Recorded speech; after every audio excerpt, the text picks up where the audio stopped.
Amen. Il y a un doigt qui se lève ici. Donc, le doigt qui s'est levé peut parler. Il y a Élie et il y a Enoch. Il y a Élie qui n'est pas mort, il y a Enoch qui n'est pas mort et... Amen. Tu as la bonne réponse. Que le Seigneur te bénisse, fiston. Amen.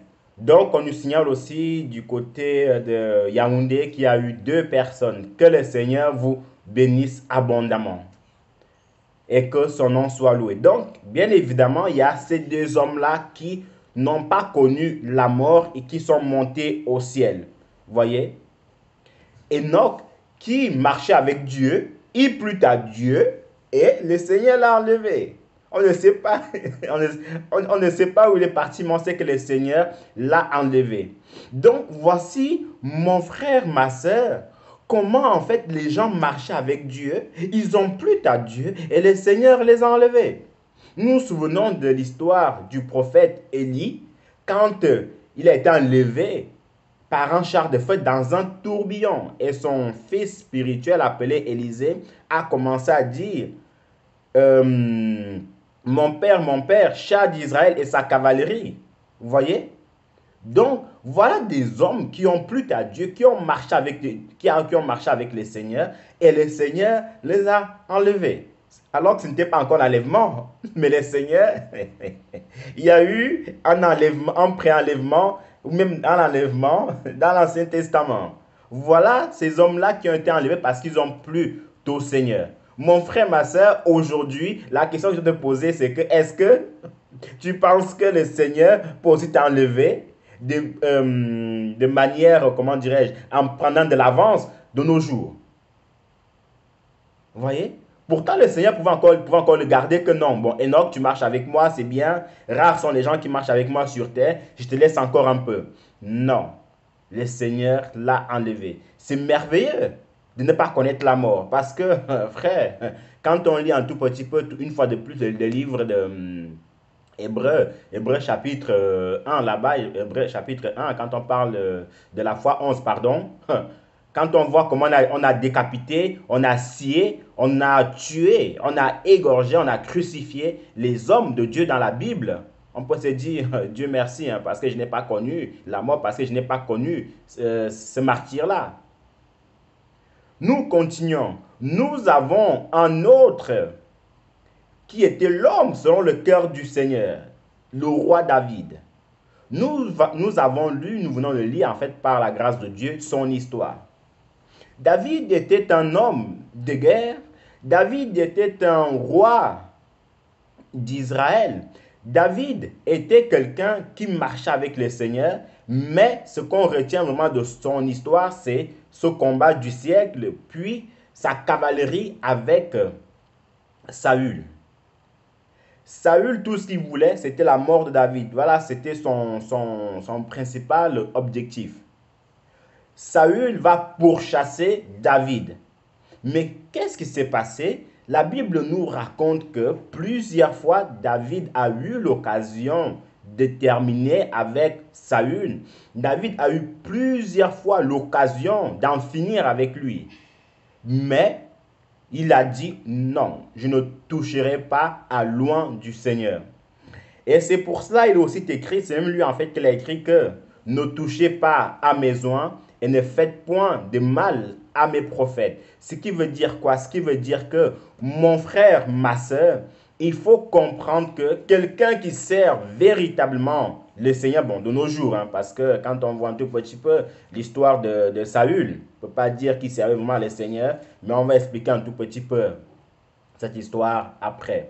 Mais quelqu'un qui sert le Seigneur, quelqu'un qui s'applique jour et nuit à plaire au Seigneur, quelqu'un qui fait tous ses efforts pour plaire au Seigneur, mon frère, ma soeur, ne t'amuse pas à mettre ta bouche sur sa vie. Parce qu'il va peut-être ne rien dire, mais souvenez-vous de l'histoire d'Élisée. Quand les enfants commencent à se moquer de lui, monte chauve, en gros, monte crâne rasé, monte boule à zéro. Élisée a prié et les ours se sont occupés de ces enfants-là. C'est-à-dire quoi? C'est-à-dire qu'on ne se moque pas, on ne met pas sa bouche, on ne parle pas mal d'un homme qui se consacre jour et nuit devant le Seigneur. Il est écrit dans Romains 12 là-bas que à moi la vengeance, à moi la rétribution. Donc ce n'est pas parce que cet homme-là ne va pas parler qu'il est faible. C'est parce qu'en fait il est en train de dire Seigneur, occupe-toi de lui tout simplement. Souvenez-vous aussi en fait de l'histoire de Moïse avec Marie et Aaron au niveau de la lèpre. Vous voyez un peu. Donc David a dit que je ne toucherai pas à loin du Seigneur. Pourquoi? Parce que avant même que Saul devienne ce méchant roi, ce méchant homme, le Seigneur l'avait oint. Vous voyez, le Seigneur l'avait placé comme roi. Et David s'est dit, non, je ne toucherai pas à ce monsieur-là. S'il faut qu'il meure, ce n'est pas entre mes mains qu'il mourra.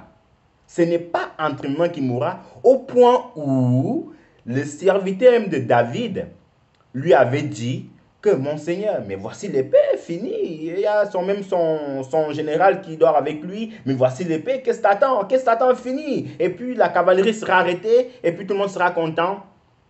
Comme quoi, parfois, même ceux qui sont à côté de nous peuvent en fait nous donner de mauvais conseils.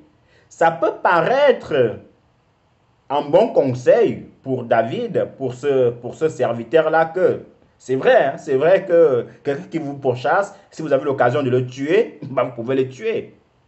Mais David a réfléchi avec l'Esprit de Dieu que c'est le Seigneur qui donne la vie, c'est aussi lui qui a le droit de l'enlever. Donc je ne toucherai pas. Je ne suis pas Dieu pour enlever la vie de qui que ce soit. Voilà pourquoi Jésus-Christ avait dit, je donne ma vie à qui je veux, j'ai le pouvoir de la donner et le pouvoir de la reprendre, tout simplement. Donc David avait dit non. Et c'est ça qui a fait de David l'homme selon le cœur de Dieu. David avait compris que pour vraiment plaire au Seigneur, il faut éviter la vengeance, il faut éviter la tuerie, il faut éviter œil pour œil, dent pour dent, en gros, la loi du talion. Et le Seigneur a dit, waouh, quel homme! Bien évidemment, David aussi a trébuché pas mal de fois comme tous les hommes.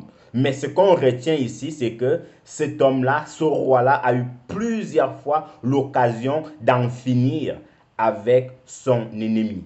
Mais il ne l'a pas fait. Vous voyez? Nous continuons. Moïse, l'homme le plus patient. Frères et sœurs, Moïse, c'est cet homme-là que vous parlez de lui, Seigneur, bénis-les. Vous moquez de lui, Seigneur, bénis-les. Il va se marier avec sa femme éthiopienne, Séphora. Et Marie, croyant que non, oui, fiston, Myriam, c'est Marie, c'est Myriam à une autre langue. Mais c'est aussi Marie. Mais ça peut te plaire, on va prendre Myriam. Donc Myriam va ouvrir sa bouche en disant que pourquoi tu allais prendre une Éthiopienne, est-ce qu'il n'y a pas assez d'Israélites ici, pourquoi ceci, pourquoi cela? Moïse n'a rien dit. Il a dit, bon, Seigneur, prends soin d'elle. Pourquoi Myriam avait parlé ainsi? Parce que Myriam, elle se dit, c'est mon frère, donc je dois lever la bouche sur lui comme je veux, même si c'est serviteur de Dieu, je dois... Non, mon frère, non, non, non, non. Il faut toujours faire la différence entre le mari, entre la femme, entre les serviteurs du Seigneur. Je vais vous prendre un exemple. On va prendre un président de la République. Un président de la République, quand il est en plein discours pour la nation, là, il est président. Donc, si son fils l'appelle, il doit l'appeler Monsieur le Président. Si sa femme l'appelle, il doit l'appeler Monsieur le Président. Maintenant, à la maison, en jouant peut-être au jeu ou en se divertissant, là, si son fils l'appelle, il doit l'appeler Papa. Si sa femme l'appelle, il doit l'appeler mon mari. Vous voyez? Mais quand il est dans ses fonctions, on doit l'appeler président de la République. Vous voyez? On prend un autre exemple. Pendant que un frère ou un pasteur est en train de prêcher, l'enfant doit l'appeler serviteur ou pasteur. Sa femme doit l'appeler serviteur ou pasteur parce qu'il est dans sa fonction de pasteur. Mais à la maison, en faisant manger, elle peut l'appeler mon mari. Les enfants peuvent l'appeler papa papa et tout ça. Vous voyez un peu.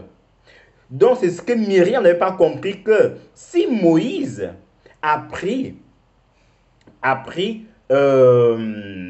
Séphora comme épouse, c'était le choix de Dieu aussi. Pourquoi? Parce que plus loin après, frères et sœurs, quand le Seigneur avait voulu tuer Moïse parce que Moïse n'avait pas circoncis l'enfant, c'est cette femme éthiopienne qui a sauvé Moïse, ne l'oublions pas.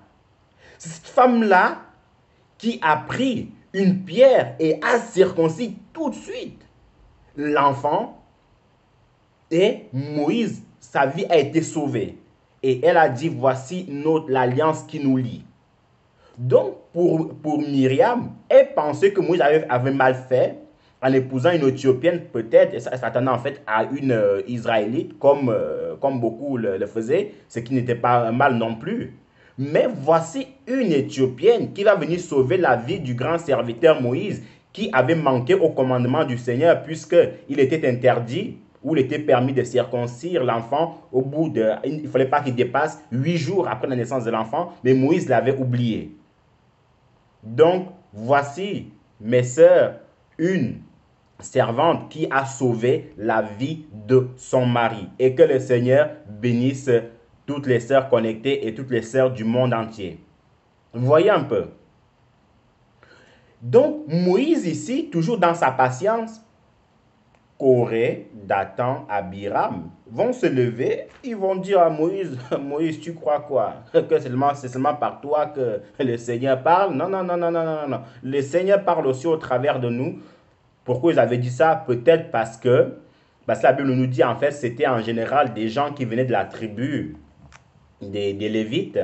Et on sait tous, en fait, que les Lévites, voilà, c'était le peuple du Seigneur quand il y a eu le partage de l'héritage. Ils n'avaient pas d'héritage parce qu'ils étaient consacrés au Seigneur. C'était le Seigneur qui était leur héritage, voyez-vous.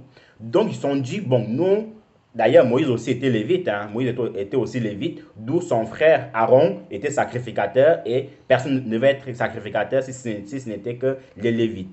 Donc, ils se sont dit, bah, Moïse, nous aussi, le Seigneur nous utilise, hein. Donc, tu crois quoi? Moïse n'a rien dit. Il a seulement dit, si vous continuez comme ça, ok, demain, on va faire quelque chose. On fait quelque chose. Et le Seigneur s'est occupé de ces personnes-là, voyez-vous.